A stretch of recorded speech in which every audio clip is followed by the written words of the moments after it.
Pedir para a inteligência artificial também fazer o nosso resuminho. Joia. Deixa eu compartilhar aqui. Ah, Rodolfo, eu vou te colocar como. Esqueci de ver antes, te colocar como co-anfitrião. Por favor. Olha, lá, né?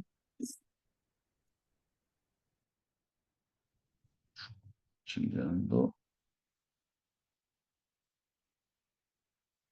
Chegou? Uma telinha meio diferente aí para vocês? Muito bom.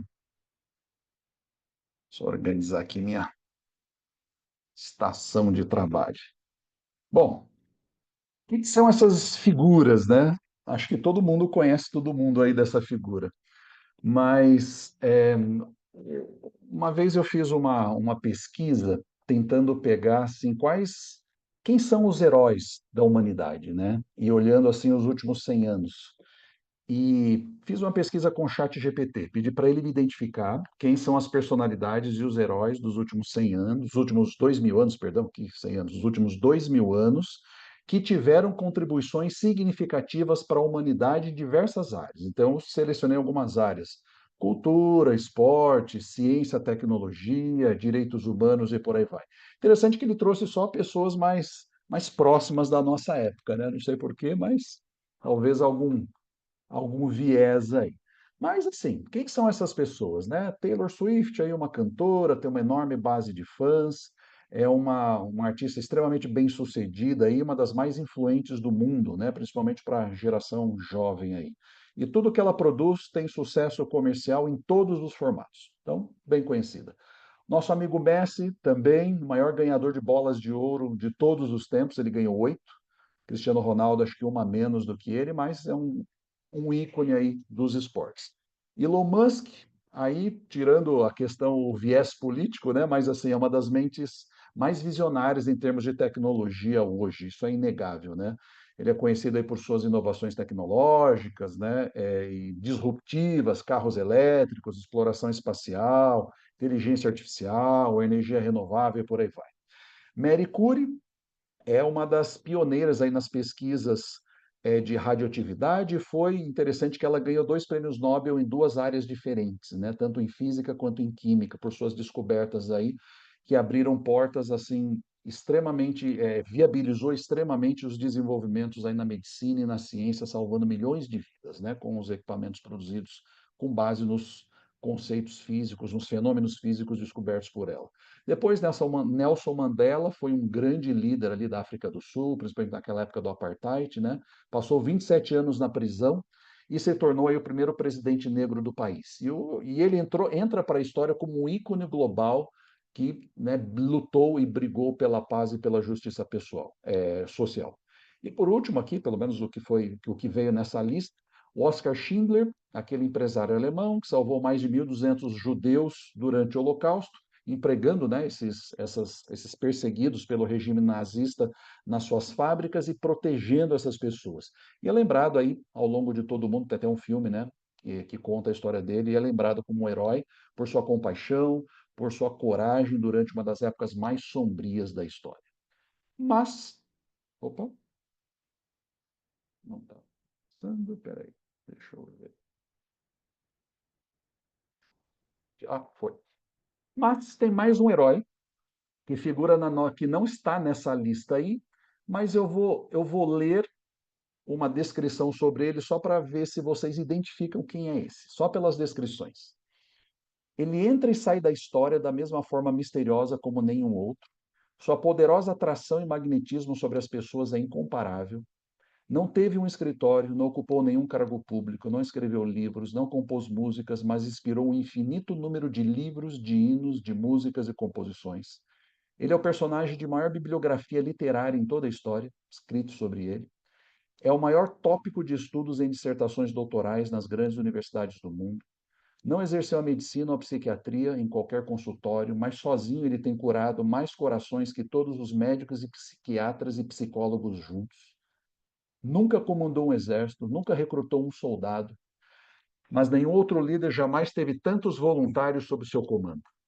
E como dito de forma belíssima por uma página anônima de um panfleto que circulou na metade do século XIX, lá dizia assim: todos os exércitos que já marcharam, todas as frotas marítimas que já navegaram, todos os parlamentos que já se reuniram, todos os reis que já reinaram, comandaram e decidiram, todas essas forças colocadas juntas não afetariam a vida dos homens no planeta Terra de forma tão poderosa como a figura solitária desse homem. Ninguém seria capaz de inventar uma pessoa como esse herói, porque ele transcende mesmo a nossa capacidade de imaginar um comportamento assim.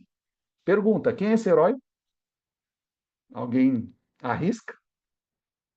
Que está bem claro, né? Quem é ele? Quem é esse herói? Jesus, né? Jesus Cristo. E só considerando os fatos históricos, né, não há dúvida de que Jesus é um ser humano singular. E quando a gente adiciona esses fatos históricos, todas as informações bíblicas e teológicas que ele traz, né, dos ensinamentos que ele deixa, isso nos surpreende mais ainda, né? Jesus é o maior herói da humanidade de todos os tempos. Ele é o verdadeiro herói. Só que a grande pergunta para nós, esse é o tema, a linha condutora do nosso estudo dessa noite, é: quem é Jesus? E o que isso importa? Por que eu preciso entender quem é essa pessoa?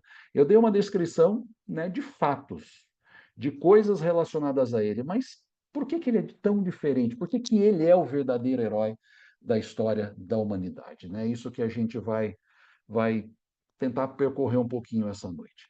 E eu começo com uma declaração de C.S. Lewis. C.S. Lewis aí é um escritor inglês muito produtivo, prolífico, né, escrevendo sobre cristianismo, e ele traz uma coisa que foi conhecida como dilema de Lewis, de C.S. Lewis. Ou a Bíblia é o maior engano de todos os tempos, fruto de farsantes de mente doentia, ou é de fato a palavra de Deus. A gente já estudou, né? Desde lá de Gênesis até o começo dos evangelhos, do começo do Novo Testamento, desde o Antigo até o Novo Testamento, a gente estudou as narrativas e as histórias. A gente percebeu que a Bíblia realmente, né, é alguma coisa diferente, tem alguma coisa diferente, tanto do ponto de vista histórico de preservação, quanto do ponto de vista dos ensinos que ela traz. Mas isso aqui a gente já estudou, né, em outras oportunidades. Eu quero trazer uma segunda declaração de C.S. Lewis, que foi conhecida como o trilema de C.S. Lewis. E agora sim ele fala especificamente sobre Jesus.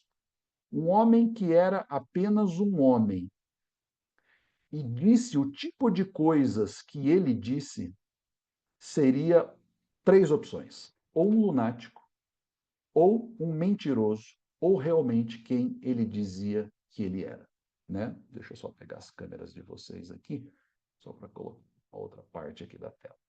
Ou ele é quem realmente ele dizia que ele era: ou um lunático, ou um mentiroso, ou realmente ele era Deus, né? Ele se dizia Deus. Vamos dar uma analisada nessas declarações, né? Jesus tem três opções só. Se Jesus acreditava sinceramente que ele era o filho de Deus, mas ele, na verdade, ele estava enganado a ponto de estar disposto a morrer por isso, a gente deveria colocar Jesus aí na categoria de louco. Ele acreditava sinceramente que era filho de Deus, mas sabia que não era. Ou seja, ele estava se enganando, se auto-enganando. Então, só podia ser um louco, né? Um lunático. Segunda opção: Jesus sabia que não era o filho de Deus, que não era Deus, mas estava disposto a mentir acerca disso. Isso faria dele o quê? Um mentiroso. Muito mais do que um mentiroso, mas também um homem mau, porque ele estaria enganando as pessoas de propósito, sabendo que ele não era o filho de Deus, mas mentindo que era. Ele estaria de forma premeditada enganando as pessoas, e muitas delas a gente viu ao longo da história que morreram e sofreram por crerem nele. Então, ele seria um mentiroso. Ou a terceira opção: Jesus era quem realmente ele afirmou que ele era Deus. E é interessante que por isso é um trilema, né? O trilema, o dilema, os trilemas, né? E por aí vai. As afirmações tomadas individualmente, elas são verdade, elas podem ser verídicas.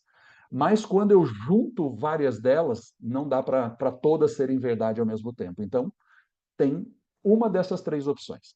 Mas tem uma saída que os céticos eles usam para sair desse trilema de Lewis. Eles dizem: não, tudo bem, ele pode não ter sido um lunático, pode não ter sido um mentiroso e pode não ter sido Deus, se ele fosse uma lenda, se ele não existisse.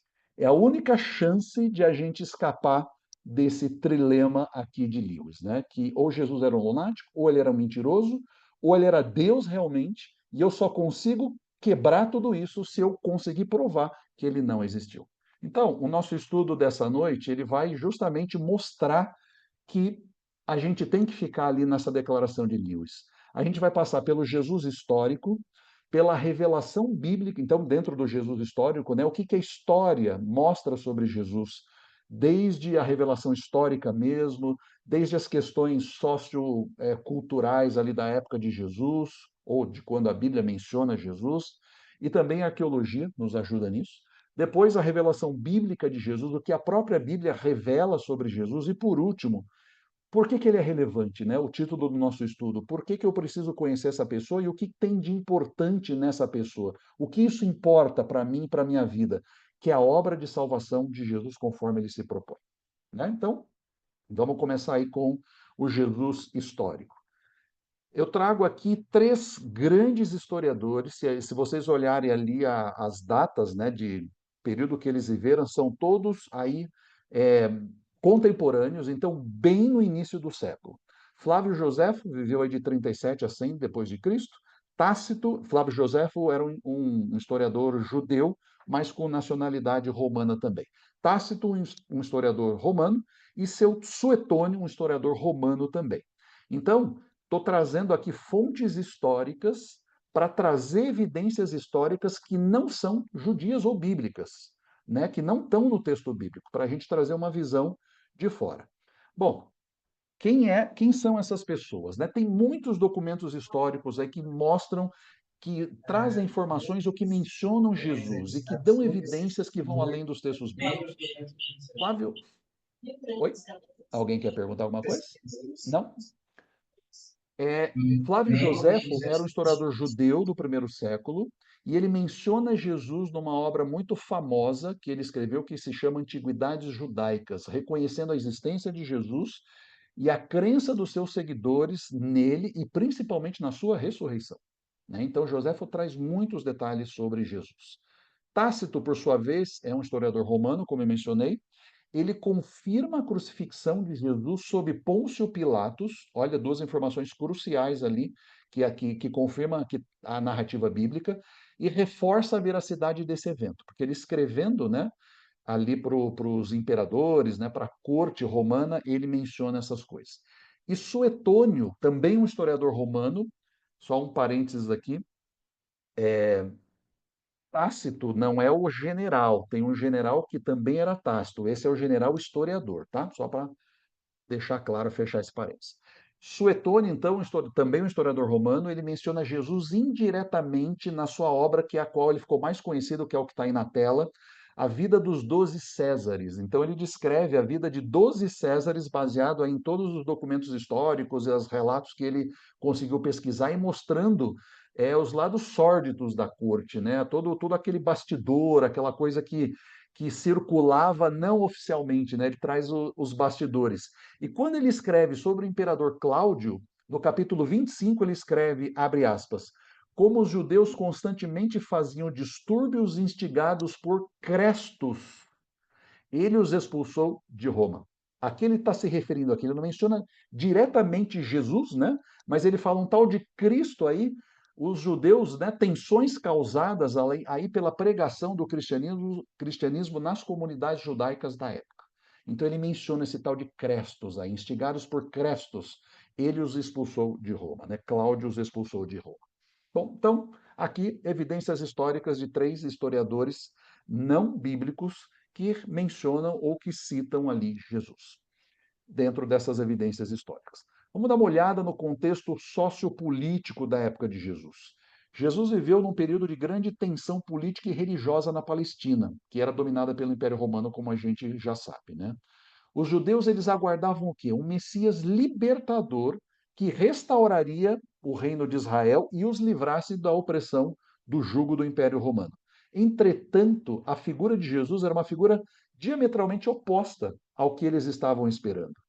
Então, Jesus, ele tinha uma missão totalmente diferente, né? Bem diferente, baseada ali na restauração espiritual no estabelecimento do reino de Deus.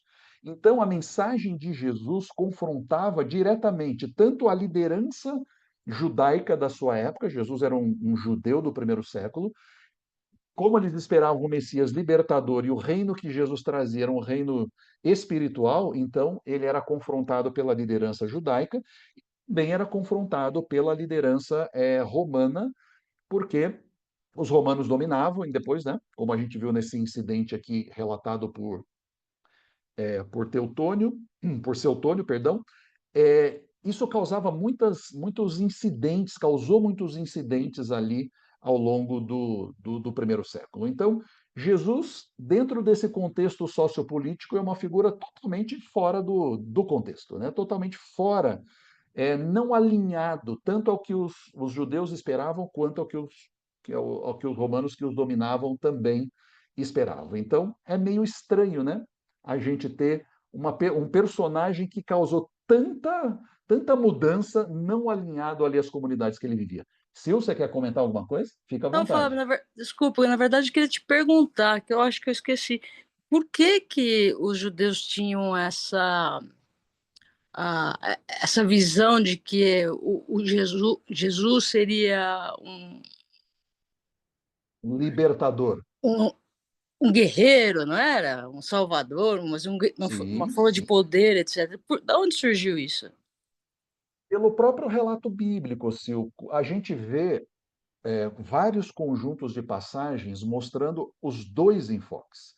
Que Jesus ia ser por exemplo, pega Ezequiel. Ezequiel narra em detalhes como é que seria o reino de Israel se eles tivessem se mantido fiéis a Deus, à aliança. Seria um reino global, teria um templo novo, o templo descrito ali em detalhes, dimensões, os sacrifícios, a influência que eles teriam em relação às outras nações, como que eles teriam prosperidade, as lavouras, né, seriam prolíficas, ou seja, todas as bênçãos da aliança estariam descritas aqui. E eles realmente seriam uma nação, a potência mundial da época, né, do período deles. Só que tinha um outro conjunto de passagens que mostrava um Messias sofredor. Por exemplo, Isaías, Salmo 22, Isaías 53 e por aí vai. O que aconteceu na cabeça deles, né? Por conveniência, eles pegaram só esse conjunto de passagens que mencionam o Messias vencedor, triunfante, que não só como resultado das bênçãos da aliança, se eles não tivessem se afastado de Deus, mas também um Messias vencedor na segunda vinda, no estabelecimento de todas as coisas. Então eles confundiram isso. E aí, por conveniência, esqueceram do Messias sofredor e ficaram só com o Messias triunfante, e aí Mas deu essa esse nó expectativa todo aí. está na Bíblia, Sim, no Velho sim, Testamento, né? Essa sim. Se eles expectativa. cumprissem se eles cumprissem a aliança, os acordos da aliança, né, ou fossem obedientes a Deus, e também se referindo à segunda vinda. Rodolfo quer acrescentar? Fábio, acho que está Uhum. perfeito, é bem por aí mesmo. O que eles olharam apenas para uma das partes, né, do que se esperava do Messias, né, do que se dizia acerca do Messias, e também esqueceram de toda a parte condicional ali. Então, se meu povo se humilhar e orar, né, toda essa parte aí foi esquecida. E o mais importante que eu acho nesse momento ali, que fez eles enxergarem que Jesus viria como um líder político, um líder militar ali, é que isso é o que eles mais ansiavam naquele momento. Eles queriam se tornar um povo soberano, livre e que ocupasse destaque. Eles entendiam que eles tinham que eles eram um povo escolhido por Deus. Então eles esperavam que Deus colocasse eles no topo ou seja, dominando sobre o mundo. Então essa vontade aí é que foi maior, fez com que eles não enxergassem todo esse lado, não enxergassem que Jesus vinha acima de tudo para a libertação do pecado e não para a libertação política do povo de Israel. Esse é o ponto. Muito obrigado, Rodolfo. E eu me lembrei de um texto aqui que está até no nosso estudo dessa semana, É clara, a Bíblia é muito clara. Se a gente pega lá em Gênesis 3, assim que o pecado entrou, né, e tem a promessa de um redentor, de um salvador, é muito claro que é espiritual. E aí, quando a gente vai para 1 João 3,8, lá diz assim, né, falando especificamente qual é a missão de Jesus. Aquele que pratica o pecado procede do diabo, porque o diabo vive pecando desde o princípio. Para isto se manifestou o Filho de Deus, para destruir as obras do diabo. Então, era espiritual, o reino era espiritual. Mas aí teve essas conveniências aí, como o Rodolfo explicou, que, né, deu uma bugada ali no pensamento deles. Vamos em É, frente então? Então a só, gente só viu mais aí. um ponto para Oi, colocar diga, aqui, Rodolfo. né? É um ponto que fez o povo esperar muito que ele fosse um líder militar, libertador, é o fato de que seria descendente de Davi. E Davi era tido como grande rei, né? Grande líder militar. Então eles esperavam que, sendo da descendência de Davi, fosse restabelecer o reino, restabelecer a dinastia de Davi ali em Israel. Exatamente. Então faz sentido eles pensarem isso. Mas aí que está o ponto. Vamos trazer uma aplicação para nós hoje. Quando eu pego porções da Bíblia que me são convenientes, eu corro um grande risco de cair em erro, mesmo, né, cumprindo um pedaço daquilo, porque eu estou enviesado. E aí que está o problema. Vamos continuar? Então, a gente viu aí evidências históricas, dentro do Jesus histórico, né? Evidências históricas, evidências em um contexto sociopolítico, que Jesus era um elemento estranho a todo o clima sociopolítico ali. E agora, arqueologia, né? A arqueologia tem muita coisa interessante aqui, né? Tem diversas evidências da existência, por exemplo, de Pôncio Pilatos, né? Essa pedrinha aqui. Só um contexto, Pilatos ele é mencionado pelos historiadores Flávio Joséfo, Filo, que é um outro também que menciona esse contexto da Palestina conquistada, e Tácitos. E foram encontrados moedas cunhadas durante o seu governo, e em 1961, em escavações ali naquela cidade Cesareia Marítima, uma pedra dedicatória foi encontrada que confirma a existência de Pilatos, que é essa que está na nossa tela aí. Arqueólogos italianos, eles estavam ali escavando o antigo anfiteatro romano, e aí encontraram esse bloco interessante de calcário que tem essas inscrições. No rosto, né, do bloco tem uma inscrição monumental, né, os arqueólogos dizem, que faz parte de uma dedicação maior a Tibério César, que era o imperador romano na época, que claramente diz que era Pôncio Pilatos, prefeito da Judéia. Então, traduzindo ali, ó, na pedra tem uma parte que ela está um pouco lascada, então algumas letras estão desaparecendo ali, mas na parte de baixo dá para ver o que foi tirado ali dessa parte, né, que foi quebrada da pedra. Então a pedra tem uma inscrição em 3 linhas que diz assim, em latim, Tiberium, Tiberium, que significa Tibério, que é o imperador romano do período. Na segunda linha é Pontius Pilatus, que é Pôncio Pilatos. E na terceira linha está quebrado, acabou ficando quebrado aqui no PowerPoint, mas é uma linha só. Praefectus Iuda, prefeito da Judéia. Prefeito de Judéia, prefeito da Judéia. Então, ali no quadrinho embaixo dá para ler bem, né? Praefectus Iudaiae, né? Então, né, os arqueólogos traduziram essa pedra assim. Então, claramente é uma evidência da existência de Pôncio Pilatos, governador da Judéia. Ah, mas não pode ser um outro Pilatos? Não, está claro aqui, governador da Judéia. Então, é uma evidência arqueológica que mostra realmente que existiu essa figura de Pôncio Pilatos. E é interessante que antes da década de 60 se tinha muita dúvida, né, sobre a historicidade, se Pilatos existiu ou não, tal, mas aí está uma confirmação. E é interessante isso, né? Nem tudo nem tudo que está na Bíblia é confirmado pela arqueologia, mas tudo o que a arqueologia confirma que está na Bíblia está correto. Então não tem como, eu não tenho todas, né, as confirmações do que a Bíblia descreve, mas tudo que a arqueologia encontra nunca tem discordância do que está na Bíblia. Mais algumas coisas interessantes de achados arqueológicos, né? Os manuscritos do Mar Morto, a gente já estudou sobre eles quando a gente viu a preservação do texto bíblico. Aqueles manuscritos, então, descobertos ali lá na década de 60 também, nas cavernas de Qumran, estão hoje lá no museu em Israel. E só lembrando, esses manuscritos, eles eles descobertos nessa época foram manuscritos datados de 200 antes de Cristo, né? E mostra assim, só o livro de Esther, de todo o Antigo Testamento não foi encontrado, e mostra plenamente, né, como as cópias que nós temos hoje refletem os manuscritos originais. Então, esses manuscritos eram da época de Jesus, era o texto bíblico circulante na época de Jesus. Esse baúzinho do meio da tela aí é um ossuário, né? Os judeus, lembrando, eles não enterram pessoas, né? Eles colocam dentro de ossuários. Fica durante, se eu não me engano, um ano, né? O morto ali todo enfaixado.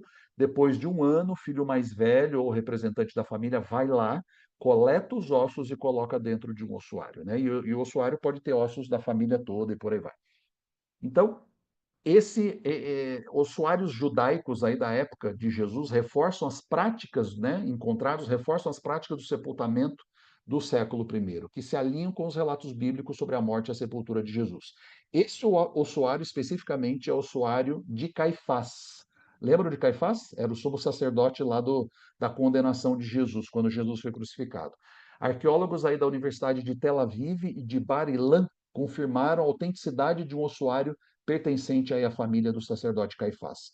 E os especialistas concluíram aí que o ossuário e suas inscrições são autênticos e antigos. E a peça faz parte aí de um conjunto de 12 ossuários recuperados do mesmo local e pertencentes à família de Caifás. Essa última imagem ali à direita da nossa tela é o osso de um calcanhar de um crucificado traspassado por um prego, né? Então, é uma evidência arqueológica do tipo de crucifixão praticado pelos romanos na Palestina no século I. E é até interessante que porque muitos falavam, não, quem era crucificado eram os indigentes ou aqueles bandidos, aqueles, né, não benquistos pelo Império Romano, e eles eram comidos pelos animais, cachorros, né, animais selváticos, ou pelas aves, e depois os restos deles eram jogados numa cova comum. Nesse caso, é interessante porque ele não estava numa cova comum. Esse osso foi encontrado dentro de um ossuário que inclusive trazia o nome da pessoa. A pessoa ou era, né? Yehohanan ben Hagacol, ou João, filho de Hagacol. Então, isso confirma também que Jesus não foi jogado, o corpo de Jesus não foi lançado numa cova comum, largado em qualquer lugar, né? Ele foi colocado dentro de uma cova escavada, né, com uma certa dignidade. Então, isso confirma que é plausível o sepultamento de Jesus ter sido feito da forma como ele fez, né? Aqui são evidências do Jesus histórico. Vamos agora para o segundo item, segundo bloco do nosso estudo. A revelação bíblica de Jesus, né? O que a Bíblia me revela sobre Jesus. O Rodolfo já mostrou muito, né, no estudo passado, a harmonia, né, a sintonia entre os evangelhos, mas só trazendo alguns detalhes aqui. Óbvio, a gente não vai ver tudo isso daqui, mas aqui é uma lista, uma tabela na coluna da esquerda tem uma profecia messiânica lá do Antigo Testamento. A coluna do meio, qual é o local onde está essa profecia no Antigo Testamento, né? Lembrando que ele foi escrito 1450 a 430 antes de Cristo, muito antes da existência de Jesus. E a coluna da direita é o cumprimento de Jesus na profecia do Antigo Testamento. Então, Rodolfo mostrou vários desses exemplos, só quero reforçar aqui, por exemplo, Salmo 22, o Messias será desprezado e zombado, o Messias será pregado pelas mãos e pés, os ossos do Messias não serão quebrados, as pernas eram normalmente quebradas, né, na crucifixão. Ainda no Salmo 22, homens jogariam a sorte pelas roupas do Messias, o Messias será acusado por falsas testemunhas, o Messias será odiado sem causa e por aí vai. E aí a gente vai, por exemplo, aqui para o Salmo 132, o Messias será um descendente de Davi. O Isaías também é um outro livro, né, que tem muitas referências ao Messias. Isaías 7, o Messias nascerá de uma virgem. Isaías 9, a primeira obra espiritual do Messias será na Galileia.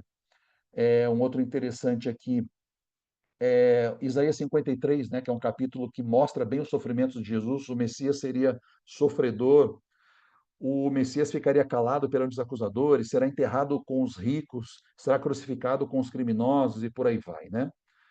E aí, no final do Velho Testamento, Miqueias, o Messias nascerá em Belém. Zacarias 9, o Messias entrará em Jerusalém montado em um jumento. Zacarias 11, o Messias será vendido por 30 peças de prata. Olha isso, 430 anos antes do acontecido. O Messias será abandonado pelos seus discípulos, Zacarias 13. E por último, Malaquias 3:1, o Messias entrará no templo com autoridade, descreve todo o cuidado aí, né? Miqueias também fala sobre o Messias entrar em Jerusalém montado num jumento. Então, muitas evidências, né, de profecias messiânicas aí, mostrando mostrando com séculos de antecedência, apontando por eventos que foram perfeitamente cumpridos na pessoa de Jesus. Então, a revelação bíblica de Jesus, quando eu olho para os evangelhos, quando eu olho para as profecias messiânicas, me mostra realmente que essa figura existiu. Jesus nos evangelhos, né? A gente já estudou um pouquinho quando a gente fez a introdução ali para o estudo de Mateus, Marcos, Lucas e João, a gente viu como que cada evangelho traz facetas do ministério de Jesus que eram interessantes para o público ao qual aquele escritor estava escrevendo. Então, por exemplo, Mateus escreve para quem? Para judeus. Então, se ele está escrevendo para judeus, o que Mateus enfoca? A messianidade de Jesus. Olha, o Messias prometido que nós estávamos esperando foi totalmente cumprido em Jesus. Marcos, por outro lado, ele escreve para quem? Para os romanos, né? E descreve Jesus marchando pelo país com as novas sobre o reino, enfatizando aí as ações, os milagres de Jesus. Lucas escreve para quem? Escreve para os gentios e apresenta Jesus como o Filho do Homem, o Salvador do mundo, focando ali na compaixão de Jesus e na inclusão de Jesus no reino dele, dos marginalizados, daqueles que, né, não tinham esperança de salvação por meio dos judeus. Então, a universalidade da salvação é o tema de Lucas.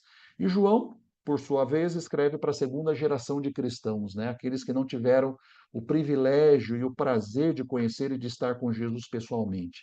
O que João ressalta? A divindade de Jesus, utilizando ali várias expressões, 7 vezes o termo eu sou, que é um termo atribuído a Deus lá na manifestação, quando Deus se revela para Moisés. Eu sou.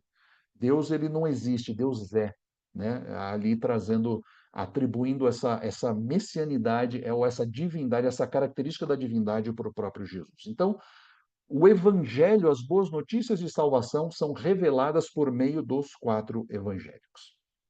E por último, essa dualidade humana e divina da pessoa de Cristo, né? Tem uma palavrinha técnica aqui, essa união hipostática, né? A doutrina cristã que afirma que Jesus possui duas naturezas, a divina e a humana, unidas em uma única pessoa. E daí vem a palavra hipostase ou hipóstase, não sei exatamente qual a pronúncia correta. Qual que é a explicação para isso, né? Jesus tinha duas naturezas. Jesus é totalmente Deus e totalmente homem ao mesmo tempo. Tem muita gente que tem uma compreensão errônea, que acha que não, ele era metade Deus e metade homem. Não, Jesus era plenamente ambos, plenamente Deus e plenamente um ser humano. E isso numa só pessoa. Apesar de ter as duas naturezas, ele não é duas pessoas, não era duas pessoas separadas, mas uma única pessoa com ambas as naturezas coexistindo sem mistura, confusão ou divisão. Né? De forma como isso acontece é um mistério. Né? A gente não tem como entender como é que isso se processou na pessoa de Jesus. Né? É um mistério. O mistério da encarnação que a própria Bíblia menciona. O que é mistério na Bíblia? É alguma coisa não revelada. Eu não tenho condições de entender. Então, Deus não explica. Ele só cita, ele só afirma que é dessa forma.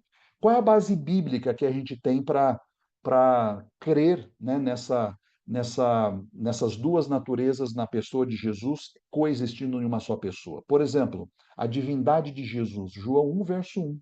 Um verso muito conhecido de todos nós, né? No princípio era o Verbo, e o Verbo estava com Deus, e o Verbo era Deus.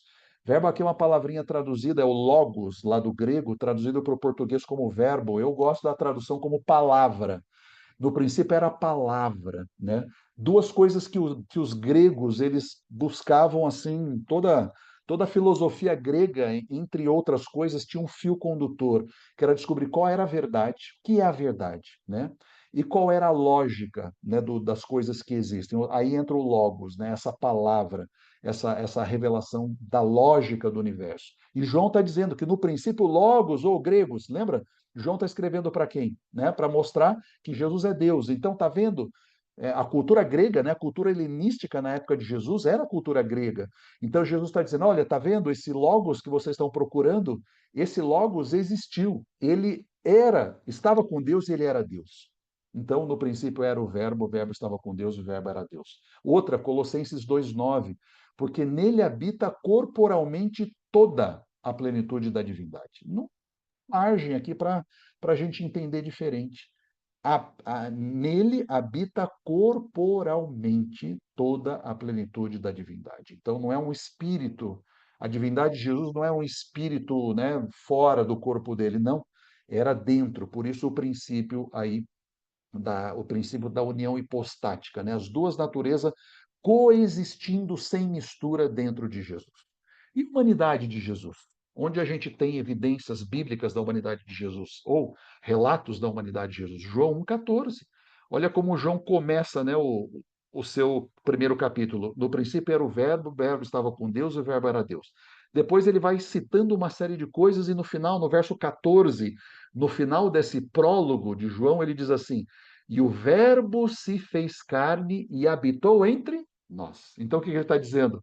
Esse ser divino, que era o Logos, que estava com Deus e é Deus, e por meio dele tudo foi criado, ele se fez carne e habitou entre nós. Aí, só no final, que João ele diz que era Jesus, né? Quem é esse Verbo que era Deus, estava com Deus e habitou se fez carne e habitou entre nós? Aí ele diz: Jesus, né? Claramente ele menciona ali.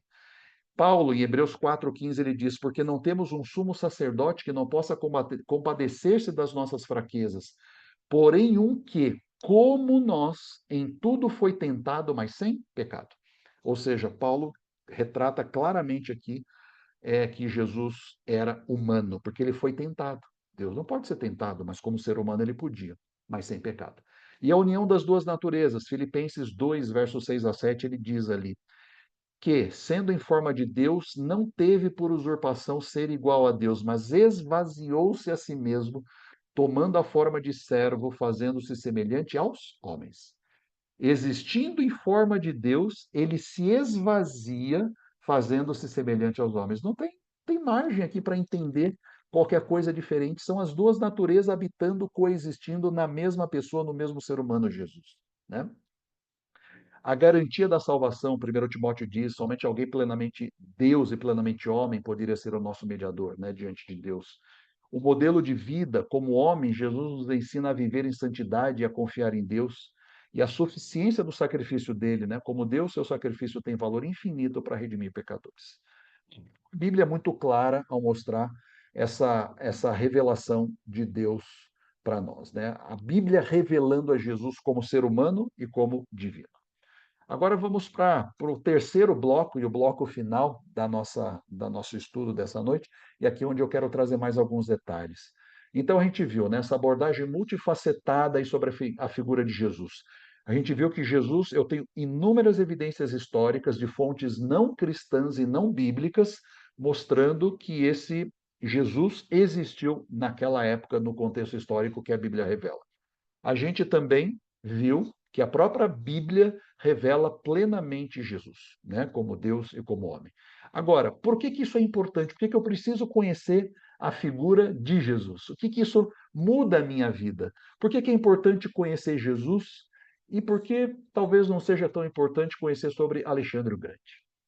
O que tem na figura de Jesus que não tem na de Alexandre o Grande, que não tem na de qualquer um daqueles famosos que eu mostrei no começo, que, né, são relevantes para mim? O que tem na figura de Jesus, né?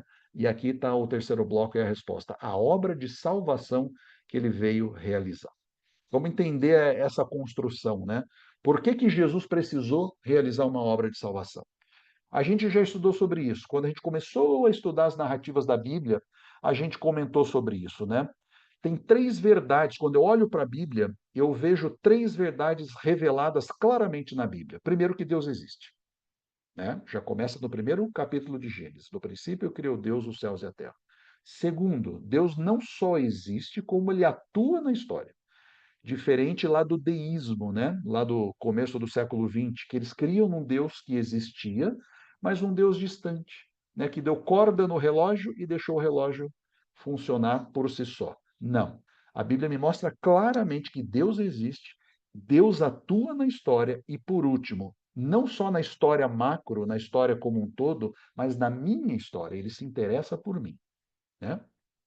E é interessante que a Bíblia não é um tratado teológico. Imagina se a gente tivesse que, para entender a teologia, né, ou quem é Deus, o que ele ia fazer, se a gente tivesse que ler tratados teológicos, já pensou que chatice que ia ser? Imagina ler aqueles tratados iguais os tratados aí jurídicos, né? A gente pega aqueles códigos lá e começa a ler aquilo. Que coisa mais chata. A Bíblia não é assim, graças a Deus.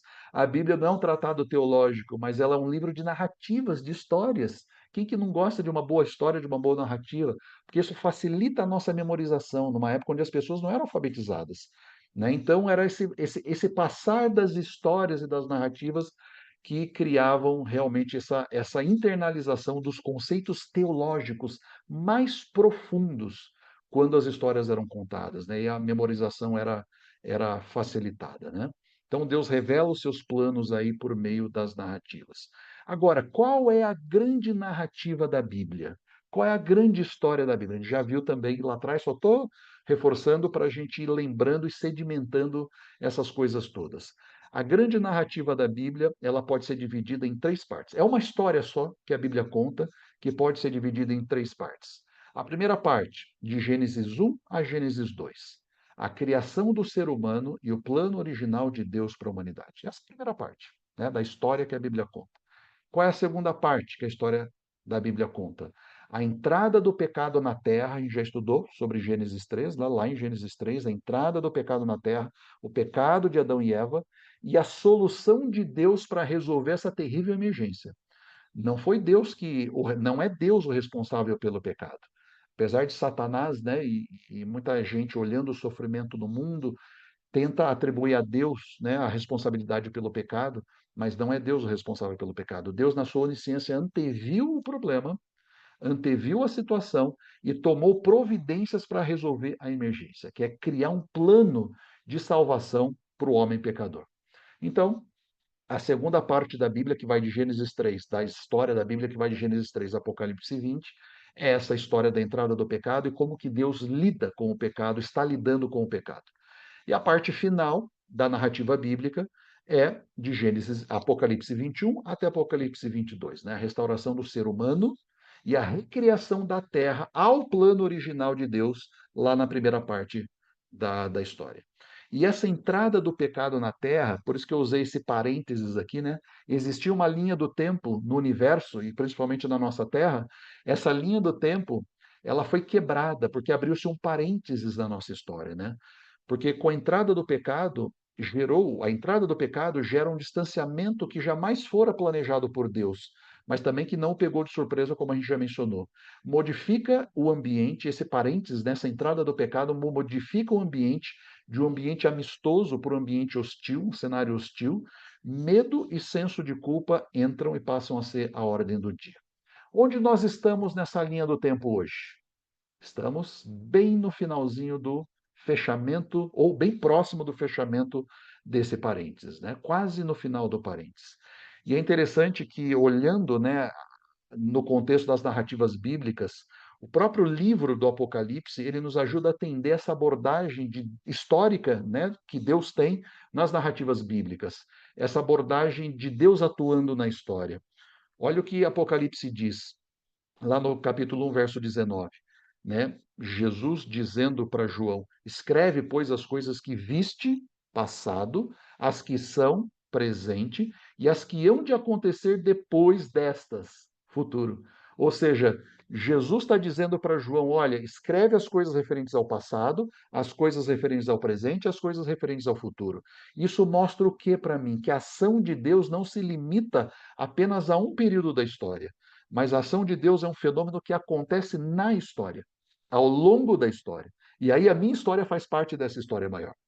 Então é Deus se revelando e atuando na história para resolver o quê? O problema do pecado. Percebe? O que cria um parênteses aqui na linha da história? O pecado, a entrada do pecado. O que fecha o parênteses? A eliminação do pecado é a restauração e a recriação de todas as coisas. Então, para eu entender esse contexto maior e mais amplo dessa abordagem multifacetada da obra de salvação de Jesus, eu preciso entender o que é o pecado, para eu entender qual é essa obra que Jesus tem para nós. Então, vamos rapidamente dar uma passadinha. A gente já mencionou algumas dessas coisas em outros estudos, mas é sempre bom a gente lembrando. O que é pecado? 1 João 3,4 diz claramente: todo aquele que pratica o pecado também transgride a lei, porque pecado é transgressão da lei. Se pecado é transgressão da lei, pecado é muito mais do que um equívoco, um ato errado, um comportamento inadequado. Pecado é transgressão da lei. E olha que dureza, olha que drama. Essa transgressão da lei, ela pode se manifestar de três formas. Primeiro, por uma ação, eu fazendo alguma coisa contrário à lei. Do próprio verso que está aqui na tela, né? Pecado é transgressão da lei. Então, é uma ação contrária à lei, é pecado. Mas também uma omissão também é pecado. Aquele, pois, que sabe fazer o bem e não faz, comete pecado. Então, o que eu sei que é o correto, mas deixo de fazer o meu mito, eu estou cometendo o pecado. E pior ainda, mais do que uma ação, do que uma omissão, coisas físicas e palpáveis, o pecado também acontece por intenção, inclusive por pensamento. Olha o que o próprio Jesus disse lá em Mateus 5:28. Eu, porém, vos digo que qualquer que atentar numa mulher para a cobiçar, já em seu coração cometeu adultério contra ela. Adultério é pecado, é uma transgressão da lei. Então, olha a nossa situação. O que eu faço pode ser pecado, o que eu deixo de fazer pode ser pecado, e as minhas intenções, os desejos mais profundos do coração podem ser pecado. Qual é a nossa salvação para isso? Não tem saída, não dá, né? Muito complicado. E aí, um pouquinho mais o que é pecado, né? Salmo 51:4 diz assim: pequei contra ti. Ti aqui quem? Deus, né? Davi se referindo a Deus. Pequei contra ti somente pequei, e fiz o que é mal perante os teus olhos, de maneira que serás tido por justo no teu falar e puro no teu julgar. Pequei contra ti. O que a gente entende do pecado aqui? Que o pecado, muito mais do que um comportamento errado, um ato inadequado, o pecado é alguma coisa que atinge a Deus. Pecado é alguma coisa que lesa a divindade, que coloca em xeque o caráter de Deus. Contra ti pequei. E o Salmo 51 é o contexto do adultério de Davi. Davi não está dizendo contra Urias eu pequei, que era o marido, né, de Batseba que ele assassinou. Ou contra Batseba eu pequei, porque, né, eu usei a minha autoridade para, né, forçá-la a, né, a ficar comigo. Não. Ele está dizendo contra ti, contra Deus ele pecou. Então, o problema do pecado é um problema que atinge a Deus, lesa a divindade, lesa o caráter de Deus, colocando em xeque o amor de Deus. Então, é um problema que só Deus pode resolver. Somente um ser. Pecado é tão grave, é uma coisa tão complexa no universo, que somente um ser dotado de infinitude divina, ou tão infinito quanto Deus, pode ou tem a capacidade de resolver o problema do pecado. Bom, quais as consequências do pecado? Se pecado é isso, alguma coisa que lesa a divindade, alguma coisa que eu faço, ou que eu não faço, ou que está no meu pensamento, quais as consequências da entrada do pecado? Gênesis 2, 16, 17 diz claramente: e o Senhor Deus lhe deu esta ordem: de toda árvore do jardim comerás livremente, mas da árvore do conhecimento do bem e do mal não comerás, porque no dia em que dela comerdes, certamente morrerás. Romanos 6:23, reforçando esse ponto, porque o salário do pecado é a morte. Então, o que o pecado trouxe para a humanidade? Uma ruptura geral, uma alienação geral. Ruptura do relacionamento do homem com Deus, do relacionamento do homem com seu semelhante, ruptura do relacionamento do homem com a natureza, ruptura do relacionamento do ser humano consigo mesmo e uma natureza humana pecaminosa agora no coração do ser humano como tendência para fazer o mal. Todos nós nascemos com essa natureza humana pecaminosa, que é essa tendência de fazer o mal, né? O ser humano é expulso do jardim e a morte entra no nosso planeta de forma cabal, né? Ou seja, Todas essas rupturas significam o quê? Um estado de alienação. O ser humano pós-pecado, ele é um ser humano alienado em relação ao todo o contexto, com Deus, com o seu semelhante, com a natureza e a consigo mesmo. Ele nem sabe mais quem ele é, porque agora ele é escravizado pelo pecado. Que mais de consequências o pecado trouxe? Romanos 5,12, portanto, assim como por um só homem entrou o pecado no mundo e pelo pecado a morte, assim também a morte passou a todos os homens, porque todos pecaram. Salmo 51,5. Eu nasci na iniquidade, em pecado me concebeu a minha mãe. Aqui não é o ato sexual que é pecado. Tem muita gente que diz isso. Olha, relação sexual é pecado. Olha lá. Nada a ver, né? Em pecado me concebeu minha mãe. Com natureza pecaminosa me concebeu minha mãe. E Romanos 7, 15, 19 e 20. Olha que drama de Paulo, né? Porque não faço o bem que prefiro, mas o mal que não quero, esse eu faço. Olha a natureza pecaminosa aqui. Mas se faço o que eu não quero, já não sou eu quem o faz, e sim o pecado que habita em mim. Desventurado homem que eu sou, quem pode me livrar do corpo dessa morte? Ou seja, o pecado ele entra no mundo por meio de Adão, mas afeta todos os descendentes de Adão. Todos nós herdamos a ruptura do relacionamento com Deus. Herdamos natureza pecaminosa, herdamos a morte eterna. Perdão, não coloquei os textos aqui. O que Jesus veio fazer então? Jesus veio dar a solução. A solução de Deus foi por meio de Jesus. E aqui claramente a Bíblia revela, né? Qual é o papel de Jesus nesse contexto todo de pecado? Mateus 1,21. Ela, né, Maria, dará à luz a um filho e lhe porás o nome de Jesus, porque ele salvará o seu povo dos pecados deles. Jesus salvará o seu povo. E Atos 14,12, né? Se Mateus 1 diz que Jesus salva os pecados, é o Salvador. Em Atos 4, Paulo dá, ou o escritor João, né, dá um detalhe a mais. E não há salvação em nenhum outro, porque abaixo do céu não existe nenhum outro nome dado entre os homens pelo qual importa que sejamos salvos. Né? Ou seja, Mateus, Jesus é o Salvador. Em Atos, Jesus não é só o Salvador, ele é o único Salvador. Em nenhum outro nome dado entre os homens há pelo qual importa que sejamos salvos. Ou seja, Jesus é o nosso único Salvador. Ele é o Salvador do nosso problema do pecado, né? Esse amor incompreensível de Deus o levou a formular a divindade, né? Formula um plano lá no começo, nos fundamentos, na fundação do universo. A Trindade olha com olhos espirituais, enxerga o surgimento do problema do pecado e toma providências para isso, cria um plano para livrar o pecador do seu destino, que é a morte eterna, sem violar a lei de Deus, porque a lei é uma expressão do caráter de Deus. Mas o grande dilema de Deus, né? Lembra o dilema? As duas afirmações podem ser verdadeiras individualmente, mas quando eu junto as duas, não dá. Qual é o dilema de Deus? Como fazer isso de maneira justa, que não tolerasse o pecado e nem deixasse o pecado impune? Deus poderia ter feito vistas grossas, varre para baixo do tapete o pecado e diz para Adão e Eva: olha, essa vez eu deixei, mas na próxima não pisa na bola. Deus jamais poderia fazer isso. Como salvar o ser humano pecador? O salário do pecado é a morte, mas sem deixar o pecado impune e sem tolerar o pecado. É aqui que está a solução de Deus. Isaías 53:5. Mas ele, quem? Jesus, né? Uma profecia messiânica que a gente já viu naquela lista. Ele foi transpassado pelas nossas transgressões, moído pelas nossas iniquidades. O castigo que nos traz a paz estava sobre ele, pelas suas pisaduras fomos sarados. Então, esse plano da salvação, Deus pune o pecado em quem? Em si mesmo. O pecado é uma coisa que só Deus pode resolver. Então, Deus pune o pecado em si mesmo. Mas ele não podia fazer isso como Deus. Para isso, ele precisou se revestir de humanidade, para, como ser humano, ele poder morrer e pagar o preço do pecado. Porque pela morte de Jesus, ele vence a morte. Então, essa união das duas naturezas divino-humanas em Jesus é o que o capacita para ser o nosso Salvador. Pecado é alguma coisa que lesa a divindade, só Deus pode resolver. Então, a natureza humana, só um ser divino como Deus, como a divindade, da divindade poderia dar a solução. Mas o salário do pecado é a morte. Então, ele precisava da natureza humana para, como ser humano, morrer em nosso lugar. Né?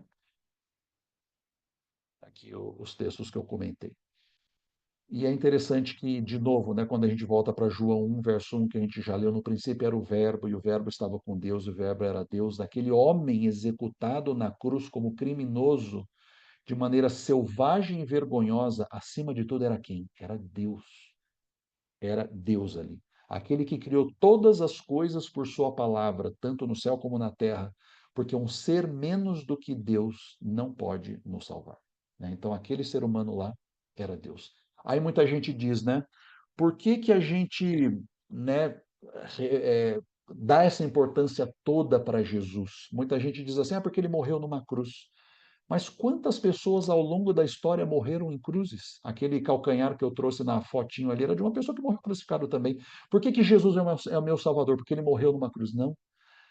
Aquele ser humano que morreu lá no ano 31, naquela cruz do centro, aquele ser humano é o meu Salvador, porque naquele ser humano coexistia as duas naturezas, tanto a divina quanto a humana, né? Indo para o final, olha que interessante, né? Quando a gente traz essa pergunta, quem é o centro da revelação no livro do Apocalipse? Porque o Apocalipse é a continuação dos evangelhos. Os evangelhos revelam quem? Jesus pré-encarnado. E o Apocalipse revela quem? Jesus pós-ressuscitado, né? Ressuscitado. E olha que interessante, quando a gente, né, sem nenhuma pretensão de ensinar grego para ninguém aqui, até porque eu não sei, mas quando a gente pega, aqui é o primeiro capítulo do Apocalipse em grego, né? Não precisa saber grego para saber o que está escrito ali no título, né? Apocalipsis Iohanoi, né? E quando a gente olha, qual é a primeira palavra que aparece lá no verso 1 do capítulo 1 de Apocalipse? Apocalipsis. Como é que está a tradução na nossa versão em português? Revelação. Olha que interessante. Por quê? Apocalipsis, né, é formado por duas palavras. O prefixo apo é para fora de, né, retirado de, sem, tirando alguma coisa. E calipsis é sombra, cobertura, véu. Então, quando eu junto as duas coisas, apocalipsis é tirar a cobertura, afastar o véu, desvelar ou revelar alguma coisa, como é a nossa tradução no português. Mas a grande pergunta, revelar o quê? Ou revelar a quem? Aí nós vamos para as outras duas palavrinhas lá do nosso texto original. Iesou Cristo. Iesou Cristo. Mas a gente já ouviu outras vezes, né, que na verdade Jesus é Iesous Christus e não Iesou Cristo. Mas aqui, conhecendo as particularidades do grego, esse Iesou Christu é uma forma gramatical grega para o caso do genitivo. O genitivo, o que que é? Ele é usado para mostrar posse, atribuir propriedade. Por isso que Jesus Christus no genitivo fica Jesus Cristo, que é dele, né? Para ele, ou dele. Então, quando eu olho lá Apocalipse Jesus Cristo, né? Que é as três primeiras palavras do livro, revelação de Jesus Cristo. Significa o que para mim? Que Jesus é a fonte da revelação e ele é o próprio tema da revelação. Ou seja, é Jesus revelando a si mesmo. É Jesus tirando o véu e revelando quem ele é. Olha que coisa bonita que é o livro do Apocalipse. A gente precisa mais para frente estudar, porque o que é revelado sobre Jesus, sobre a atividade dele, sobre a pessoa dele, é impressionante o que a gente tem no Apocalipse. Olha que interessante. 38 nomes e títulos diferentes para Jesus no Apocalipse, 137 menções só nos três primeiros capítulos e 250 referências em todo o livro para Jesus. Porque Apocalipse descreve essa grandiosidade de Jesus, né? Em todas as visões do livro ele é apresentado ali. E olha que interessante quando a gente compara essas duas revelações de Jesus da própria narrativa bíblica.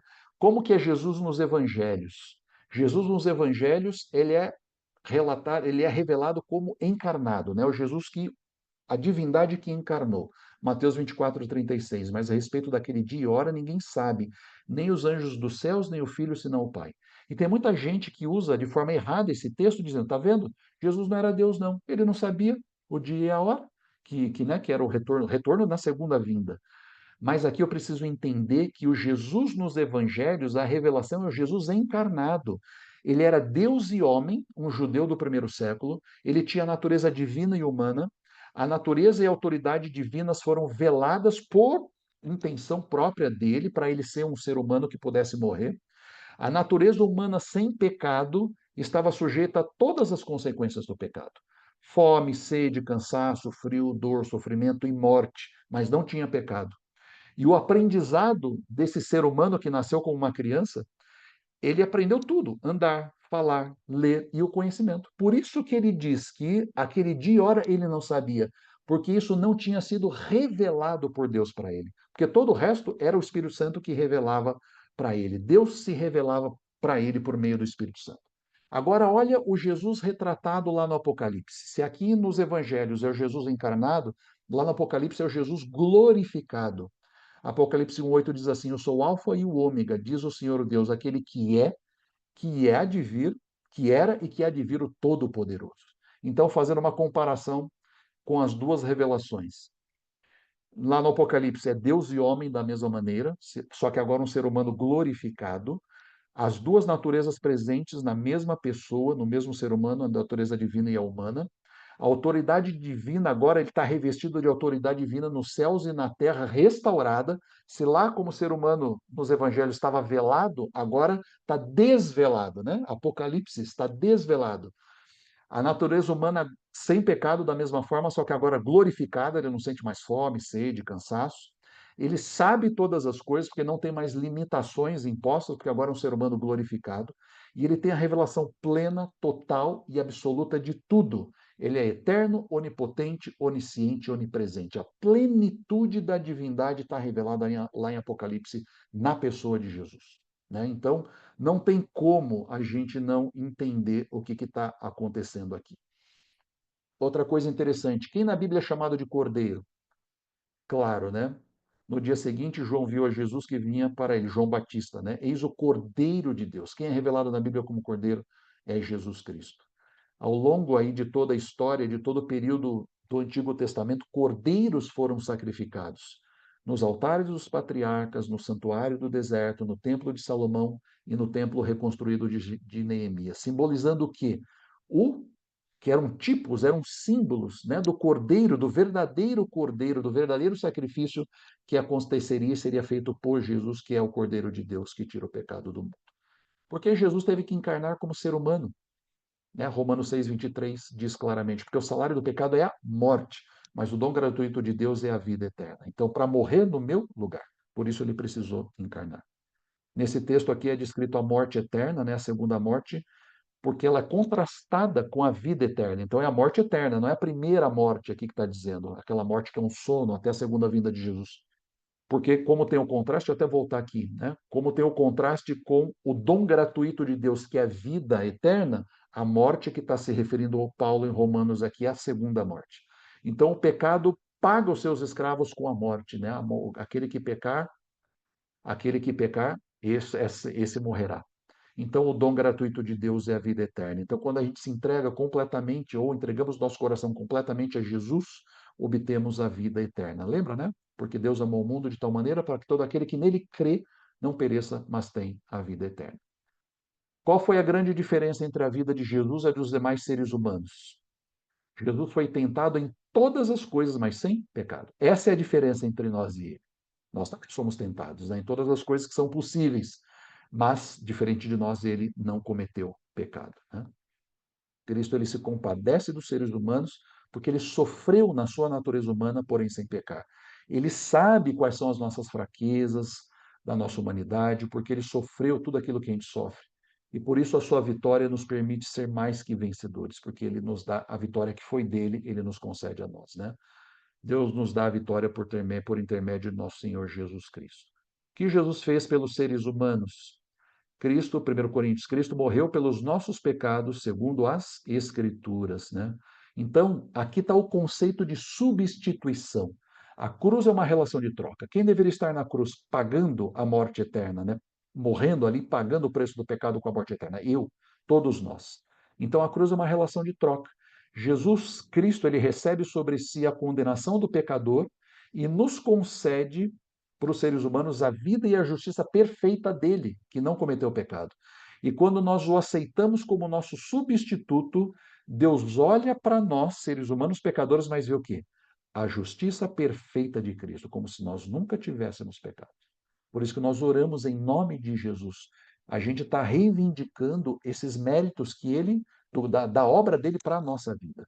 Portanto, Jesus é o nosso único e perfeito Salvador. Já finalizando, a obra de salvação de Jesus, o que nós devemos fazer em resposta ao sacrifício de Cristo?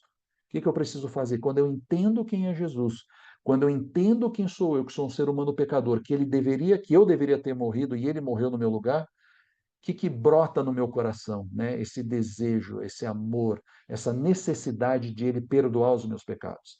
Se confessarmos os nossos pecados, Ele é fiel e justo para nos perdoar os pecados e nos purificar de toda injustiça. Então, quando nós confessamos os nossos pecados, Deus está disposto a perdoar, com base no sacrifício de Jesus. Então, Deus aceita o pecador arrependido, perdoa o seu pecado confessado e lhe permite que viva e fique diante dele com uma vida perfeita, a de Cristo. Né? É a vida de Cristo que é imputada na minha vida diante de Deus. A obra de salvação de Jesus. No Apocalipse, qual é um dos títulos de Jesus? Rei dos reis e Senhor dos senhores, né? Lá Jesus é descrito dessa forma. Por quê? Porque ele reconquista o território ou esse mundo, o planeta Terra que foi usurpado pelo inimigo. E ele teve a vitória completa sobre o mal. Por isso ele é o soberano no céu e na terra. Desde a sua ressurreição, o que Jesus faz no céu? Salvar definitivamente aqueles que, por meio dele, aproximam-se de Deus, pois vive sempre para interceder por eles. A gente estudou isso lá no cerimonial do santuário terrestre. O sacerdote intercedia pelo ser humano, pelo povo pecador, aquele que levava o cordeirinho, né, cria ali na intercessão e ele era perdoado. Jesus faz a mesma coisa, né? Eu não preciso mais levar o cordeirinho, porque Jesus hoje está intercedendo no céu por mim. O que é interceder no céu por mim? Toda vez que eu peço perdão, ele comunica os méritos do seu sacrifício para mim e apaga o meu pecado. A Bíblia diz que os nossos pecados, quando confessados e por meio da intercessão, são apagados por Jesus. E a metáfora que é usada lá em Miqueias é que os nossos pecados são lançados nas profundezas do mar, ou seja, Deus esquece os nossos pecados. Então Jesus está hoje no santuário celestial intercedendo por cada um de nós. E para finalizar, a gente começou falando, né, sobre a missão de Jesus. Porque Jesus é único, né? É um ser humano único na história da humanidade.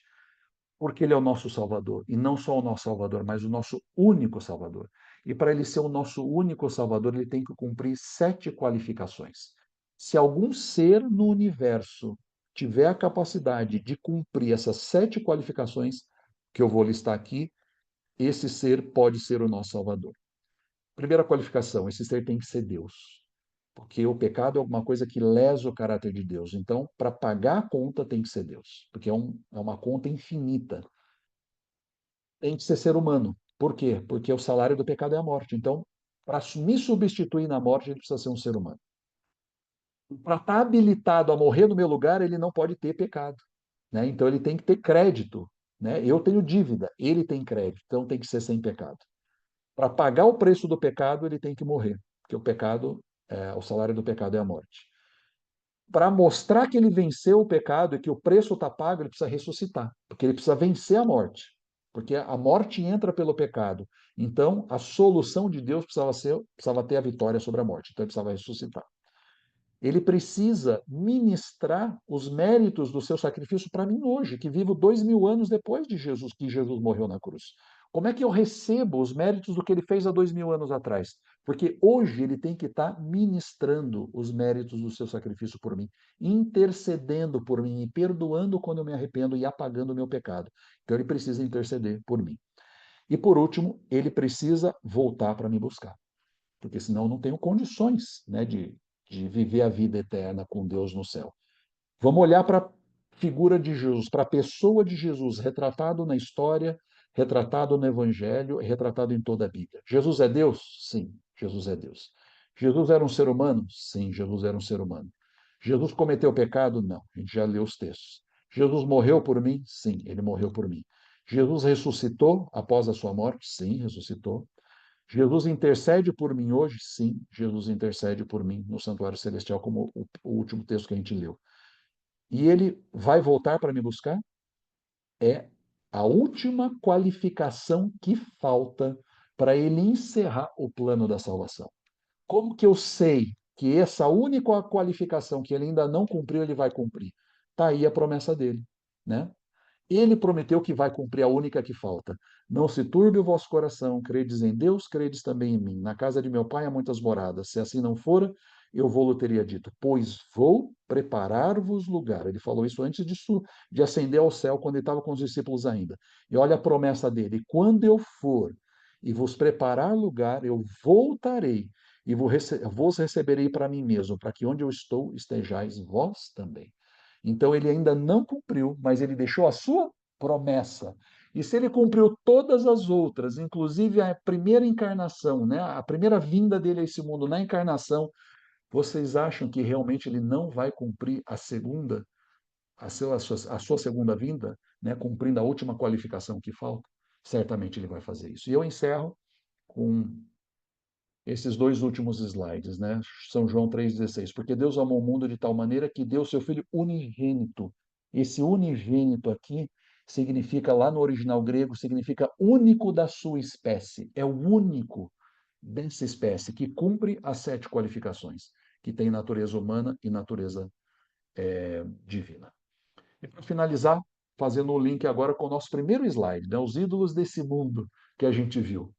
Os ídolos desse mundo é gente mortal, como eu e você, mas cujo carisma atrai a admiração de muitos. Por mais que venham a realizar coisas boas, são incapazes de resolver os verdadeiros problemas da humanidade. Podem entreter pessoas, porém não podem torná-las felizes. Podem governar pessoas, porém não podem regenerá-las. Podem até fazer milagres, porém não podem salvá-las da morte eterna. Agora, olha a pessoa de Jesus, o verdadeiro herói da humanidade, porque ele é o único capaz de trazer paz ao coração do conturbado, consolo para a alma angustiada, esperança para quem já cansou de chorar, salvação para o perdido, porque ele é o Deus Todo-Poderoso, fiel e eterno, que venceu a morte e viverá para todo sempre e deseja conquistar grandes vitórias para mim e para você. E eu finalizo, não poderia finalizar de uma outra forma esse estudo, com um compromisso. Eu acho que a gente precisa ir assumindo esses compromissos, né? E você e Deus, você e ele, né? Conversem sobre esses compromissos, mas é interessante a gente refletir sobre. Entendi que o personagem principal da Bíblia é o Senhor Jesus Cristo, ponto um. E ponto dois, eu me comprometo a conhecê-lo melhor e a permitir que ele seja também o centro da minha vida. Que eu e você nessa noite a gente possa ter esse compromisso, né, com ele, de conhecê-lo melhor e deixar que ele seja o centro da nossa vida. Vou parar o compartilhamento aqui. Quer ver que horas são? Temos ainda uns minutos para dúvidas, colocações, pontos que passei um pouco rápido. Alguém tem algum comentário? É, eu já cheguei a tocar nesse assunto, eu não sei se foi aqui com vocês ou com a Cá. Se tem alguma comprovação assim na Bíblia, porque eu imagino, né? Claro, a tortura, né? Ser crucificado, tal. Mas eu acho que a grande dor mesmo, em algum momento, ele ter sentido todos esses pecados em cima dele, né? Tem algum lugar, Fábio, Sim. que Salmo cite vinte e isso? dois. Salmo 22. Quer ver, ó? O Salmo 22, ele é um salmo messiânico, assim, que mostra essa agonia de Jesus. Quer ver, ó? 22. Salmo 22. Olha o verso 1. Jesus lá na cruz, Jesus provavelmente, muito certamente, tinha esse salmo decor. Ele conhecia esse salmo decor, porque esse salmo refletia a missão dele. Ele diz lá, ele usa as palavras, né, do Salmo 22 lá na cruz. Deus meu, por que me desamparaste? Ele não está dizendo, Deus meu, ai que dor eu estou sentindo. O que ele está dizendo aqui? O pecado, em última instância, o que ele gera? Separação. O pecado gerou Ah, separação. eu Separação acho que entre você já Deus e tinha o homem. falado disso, né? Então, a dor, Ah, a dor de Jesus, do Getsemane em diante, né? Lembra o Getsemane? Jesus uhum. vai para o jardim naquela agonia, naquela, né? Senhor, se possível, passa de mim esse cálice, né? Se possível, o que ele está dizendo? Eu quero, mas tem um outro caminho para a gente fazer isso, não dessa forma, né, que envolve a separação entre nós, que envolve, né, nos separarmos. E Deus fica quieto, Deus não dá respostas. E aí Jesus soa sangue, né? Ele se agarra ali na grama, na relva, né? E suando sangue. Por quê? O que ele estava sentindo? A dor física, nesse momento, talvez uma dor emocional muito forte, porque ele não tinha sido Uhum. crucificado ainda. Mas a dor física, a dor emocional, a dor da separação, porque ele não sentia, do Getsemane em diante, ele não sentia mais a presença de Deus com ele. E aí entra a profecia bíblica. Sozinho ele pisou o lagar, ele tinha que passar por esse caminho sozinho. Então ele não tinha mais a presença de Deus, ele sua sangue nessa agonia mental, emocional, de alma mesmo, pela separação de Deus. Imagina a comunhão que ele Nesse tinha com momento ele já Deus estava desde. sentindo? Nesse momento ele já Já estava. sentia, Ah, tá. já sentia a separação de Deus, já sentia. E ali foi um momento crucial, que ali a alma, né? E aí ele diz, como é que ele diz? O espírito está pronto, mas a carne é fraca. Eu sei que eu preciso fazer isso e esse é o único caminho, mas eu não consigo fazer isso separado de ti, ó Pai. É aí que está a agonia de Jesus, né? E quando ele vai para a cruz, aí depois ele toma a decisão e ele vai e ele chama, volta, né? E chama os discípulos, olha, levantem porque a hora é chegada a hora, né? E aí ele vai Uhum. para a cruz. E na cruz, todo aquele sofrimento, né? Quem assistiu a Paixão de Cristo tem uma boa dose de realidade ali para sentir o que Jesus sofreu. É bem por ali mesmo, sabe? Aquela coisa de crueldade. Mas eu tenho comigo que a dor emocional de coração dele, né? Pela separação do Deus foi Muito extremamente maior. maior. É. Tanto é que os estudiosos, Jesus não morreu porque quebraram as pernas, por falta de ar, não. A morte de Jesus, e até tem estudos aí que mostram isso, que estudaram, né, a causa mortes de Jesus, o coração dele se rompe. Porque quando furam aqui, né, quando furam Uhum. ali, muito sangue e água sai e tal. Então, muito provavelmente essa agonia mental foi tal que a musculatura do coração, puf, se rompeu. Então ele não foi morto pela espada do romano, não foi morto por nada disso, mas o coração não aguenta pela agonia de alma. Então ele sentia o sofrimento físico, óbvio, mas tinha alguma coisa muito maior, o senso e outra, a separação, como Deus estava em silêncio nesse período todo, desde o Getsemane até o final da cruz, né, até a morte dele mesmo, ele olhava para a cruz e olhava para a sepultura e não via o quê? Saída. Porque ele sabia que o pecado é alguma coisa que lesa a Deus, é alguma coisa tão odiosa a Deus, né, que ele não via saída. Mas como é? Porque o que o habilitou a dar os passos? Pela fé. Então, provavelmente Uhum. ele lembrava dessas profecias, porque ele Uhum. viu tudo isso se cumprindo, ó. Traspassaram minhas mãos e os pés. Traspassado, isso aqui sendo dito por Davi 1000 anos antes. Traspassado é a morte por crucifixão. 1000 anos antes dos romanos né, praticarem o que eles faziam. Posso contar todos os meus ossos, eles estão me olhando. Repartem entre si as minhas vestes, sobre a minha túnica deitam sortes. Então, assim, ele ia acompanhando essas profecias, ele sabia que no final o sacrifício ia ser aceito por Deus. Mas ele não tinha nenhuma garantia, por isso que é o exercício da fé. Não sei se eu respondi, Roberto. Não, sim, sim. E eu não sei se alguém tem mais uma dúvida, que eu tenho outra. Posso falar? É, tem uma passagem também que eu lembro, mas se você puder me explicar um pouco melhor, que ele fala que ainda você pecar, eu não lembro se é alguma coisa assim, contra Jesus, ainda você ainda pode, né, se redimir e tal, mas tem uma observação sobre o Espírito Santo. Rodolfo, quer responder essa? Se É quiser verdade. respondendo, Fábio, é a questão do pecado contra o Espírito Santo, tá? A Que questão essa não é tem perdão, é isso? É alguma coisa isso, assim? isso, Ah. isso. É, ele fala sobre isso lá em Marcos, acho que é o capítulo 3. Vou até tentar achar a passagem aqui que Vou Jesus fala procurar isso. também. Marcos 3, deixa eu ver se é o 3 mesmo. Aqui, Marcos 3, ele está fala isso ali, é a primeira vez que aparece isso aqui da voz de 29, Jesus, né? É isso quando mesmo. 3:29? Ok, ok. É quando ele está ali efetuando curas e tudo mais, né? E aí os escribas começam a falar, né? E eles dizem que deixa eu ver aqui onde que tá.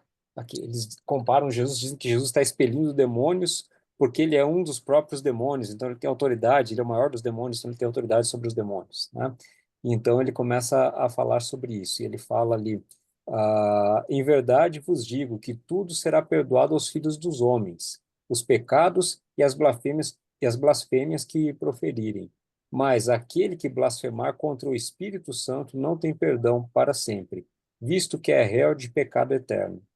Isto porque diziam, está possesso de um espírito imundo. Bom, o que a gente entende como sendo esse pecado contra o Espírito Santo? O Espírito Santo, o papel dele no plano da redenção é nos convencer do pecado. Então, sempre que você estiver olhando e se reconhecendo como uma pessoa pecadora, quando você estiver reconhecendo que você tem falhas, que você comete erros, quem está fazendo isso com você é o Espírito Santo. Hum, Esse é o papel dele. Quando a gente peca contra o Espírito Santo é quando a gente para de ouvir essa voz. Então a gente está ouvindo ali o Espírito Santo nos dizendo qual que é o caminho, qual que é a verdade, nós estamos ignorando. A partir do momento hum, que você escolhe ignorar, que você escolhe não vou mais ouvir essa voz, esse é o pecado contra o Espírito Santo. A partir daí, ah, então essa voz já não existe mais para você. Enquanto você se acha pecador, enquanto você acha que você precisa de perdão, ou mesmo que você nem ache isso, mas que você sinta algo te dizendo isso, quer dizer que você está salva. Quer dizer, está salva não, você tem a chance da uhum, salvação, você ainda não pecou contra o Espírito Santo. Agora, quando você diz, não quero mais ouvir a voz do Espírito Santo, agora você cometeu um pecado contra o Espírito Santo. Então, não há perdão. Por que não há perdão? Porque você não vai se arrepender. Havendo arrependimento, existe perdão. Não havendo arrependimento, não existe perdão. Tá? Então, o que ele estava dizendo ali era exatamente isso, que aquelas pessoas que estavam falando, que estavam blasfemando ali, elas estavam justamente falando contra a voz que elas estavam ouvindo, contra o Espírito Santo. Então, elas escolheram ignorar a voz do Espírito Santo. Né? E então o pecado, esse pecado imperdoável que assusta tanta gente, enquanto ele estiver assustando é porque você está tudo bem com você. hum, E quando ele deixar de assustar é porque agora você não tem. Bom, não, é porque ele pode deixar de assustar de outras maneiras, né? Mas se você está pensando na sua salvação, quer dizer que o Espírito Santo está trabalhando em você. Então você não cometeu esse dito pecado imperdoável, você ainda não rejeitou, ok? aqui, amém. Só um ponto final. Pode. E aí, Roberto, ele não tem perdão, não porque Deus não está disposto. Ah, é muito grave, Deus não está disposto. Deus perdoa todos os pecados, mas porque nós, como seres humanos, ficamos tão endurecidos que, como o Rodolfo falou, a gente não ouve mais a voz do Espírito Santo. Então, mesmo ele Uhum, querendo, estando disposto, o ser humano não o busca mais. Exemplo, Faraó. Faraó lá do Egito, né? uhum, Lembra do coração endurecido? Né? Aquela uhum, discussão a gente sempre tem, né, Sil? É isso aí, na verdade, é ele se, ele rejeitando, rejeitando, e Deus vai aumentando o nível de demonstrações visíveis para ele do poder divino. E aqui, olha que interessante, né, nesse capítulo que o Rodolfo leu, Marcos 3, os demônios, o que que eles dizem? Tu és o Filho de Deus. Os demônios reconhecem Jesus como Filho de Deus. E os escribas e os fariseus, ele está possesso, é de Beuzebu que ele expele os demônios. Olha o nível, né, de afastamento, de endurecimento de coração dos líderes, a ponto de atribuir um milagre que foi, assim, não tinha como ser contestado, né, como ao poder dos uhum. demônios. Então não dava para negar o milagre, né, porque está ali, o cara foi curado, então vou negar o poder. Então, a ponto de negar alguma coisa que é de Deus e atribuir para Satanás, é um nível de endurecimento de coração que não tem maior do que esse, né? Não ouve É, mais a voz de é Deus. bem interessante. O Evangelho de Marcos, ele é bem legal porque é um evangelho bastante simples, em comparação com os outros, ele vai conta a história de maneira bastante simples, né?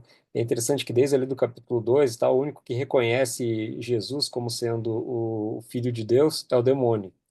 Os homens nenhum reconheceu, mas o demônio reconheceu. O demônio que chegou ali, o jovem estava possesso, ele reconhece Jesus como sendo Deus, né? Então é expulso o demônio e os escribas ali, né, os secretários dos sacerdotes, eles justamente chamam a atenção, aliás, chamam a atenção aí no relato, porque eles justamente, ao invés de reconhecer alguma coisa ali, acham um motivo, colocam um motivo para negar Jesus como Deus, tá? E sim para dizer que ele era um dos demônios. Essa na história do menino que os discípulos tentam antes tirar o demônio, não consegue, a hora que ele chega. É essa história, né? Não, não, é daquela Não, cura do não, homem é da mão antes. ressequida, É, que Jesus cura do sábado, dentro Ah, do tá, templo. E aí ele é condenado por ter feito isso, né? tá. É no sábado? É no sábado. E aí Jesus fala, né, olha a incoerência, olha a incoerência. Eles estavam vendo a letra da lei e Jesus está curando uma pessoa, libertando, né, de uma doença e eles estavam, né, encrespando com Jesus. Olha o nível de cegueira espiritual, né? Então é muito complexo. E, viu, Roberta, não precisa se preocupar com esse pecado, porque o fato de você estar se preocupando Não, na já verdade é. era uma curiosidade, porque hoje eu acordei de madrugada e li sobre isso, né? E eu lembro que eu não lembrava se era com vocês ou com a Cá. Aí eu fiquei pensando, qual que era mesmo do Espírito Santo, que você não tem perdão? Não, não vou correr esse risco, não, Fábio, eu tenho certeza. Era mais curiosidade. Vamos junto, todos nós Isso aqui. aí, isso aí. Um Espero, lembrando o né? outro. É. Mais alguma dúvida, algum ponto, algum comentário, Rodolfo?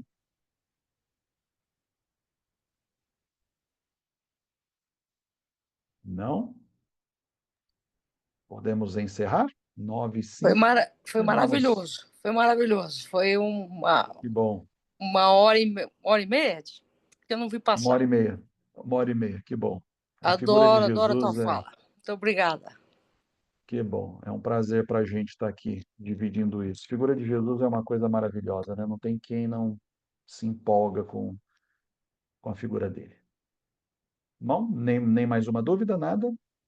Vamos orar então? Você ora, Rodolfo, para a gente finalizar? claro. Oremos. Querido Deus, muito obrigado pela oportunidade que tivemos de estar aqui reunidos, embora à distância. Estamos aqui juntos, nos concentrando em aprender mais acerca da Sua palavra. Abençoe cada um de nós, ajude-nos a ouvir sempre a voz do Espírito Santo falando à nossa mente. E, Senhor, ajude-nos a termos a fé cada vez mais fortalecida.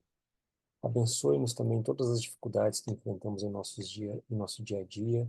Abençoe nossas famílias, nossos amigos. É isso que nós lhe pedimos e agradecemos em nome de Jesus. Amém. Amém. Só um pontinho. O Rodolfo estava orando e eu me lembrei. Na verdade, é bem importante, assim. Tem várias, né, segmentos religiosos que ou negam a divindade de Jesus ou negam a humanidade de Jesus. Tanto um quanto o outro. Quando eu nego ou a divindade ou a humanidade de Jesus, eu estou negando a capacidade que ele tem de me salvar.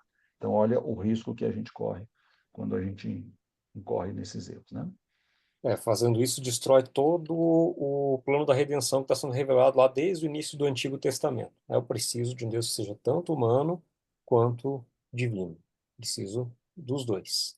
Destruindo um desses, eu quebro a chave para poder ler a Bíblia, tá? Tudo vai perder o sentido, tudo desmorona. Então é uma coisa muito arriscada quando a gente nega qualquer uma dessas duas partes aí. Isso aí. Nossa perdição eterna está em jogo. Uma boa noite, pessoal. Muito Tudo de bom. obrigada. Boa Muito noite. obrigada mais uma vez, Boa viu? Bom noite, descanso. Boa pessoal. Bom noite. Tchau, descanso. Tchau, Boa tchau. gente. Tchau, noite. tchau. Tchau, tchau.